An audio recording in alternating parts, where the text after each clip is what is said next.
House Rich rule number 7, the 3 T's, tenants, taxes, and toilets. This is basically all about being a landlord. And the most common thing I hear from people who are contemplating becoming a real estate investor is the phrase, I don't want to be a landlord. I don't want to deal with tenants, I don't want to deal with repairs. And I understand that, but it always cracks me up when people talk about how they don't want to deal with tenants. It's almost like a restaurant owner who hates people who are hungry and don't cook for themselves, okay?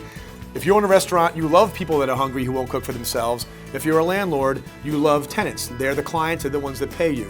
So you have to get that into your heart because they are annoying sometimes. So you have to get into your heart that they're your customers, the customer's always right, and deal with it that way. The second element of property management beyond dealing with tenants is the toilets, okay? The biggest problem, and I ask you to ask yourself this question. If a light bulb goes out in your own home, how many times do you walk past it before you change the light bulb?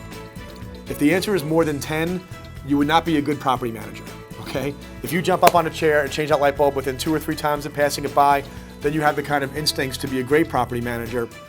But not being a great property manager doesn't mean you can't be a great real estate investor. You just have to know these things first. You have to know what your tolerances are for doing maintenance, okay? If your own lawn is up to your knee, okay, you got to deal with that. And you have to recognize the fact that you're going to either have to maintain the property yourself, or more likely you're going to have to hire a crew of people and manage a series of contractors that are going to help you keep that property in good condition. Don't shy away from it. Just know, if you're a handyman, you're going to make more money on real estate because you're going to handle these things yourselves. If you are not a handyman, you're going to manage contractors. And if you can't do that, you need to buy brand new product. Okay, I've made investments in brand new condos because I don't do the repairs and I didn't want to deal with the details of the contractors. Brand new condos are a great investment for that because they're turnkey and there is a fee that I pay every month for the maintenance of that condo. So you see, if you know yourself and you understand yourself and you profile yourself, you can find investments that fit your profile. And the third one is taxes. And that relates to the carrying costs of a property. There are some properties, like for example, a 4-family building where you've got 4 tenants to work with, you've got repairs, maintenance, and a more hands-on management process for a multifamily. Then there are turnkey investments, like I described, a new construction condo.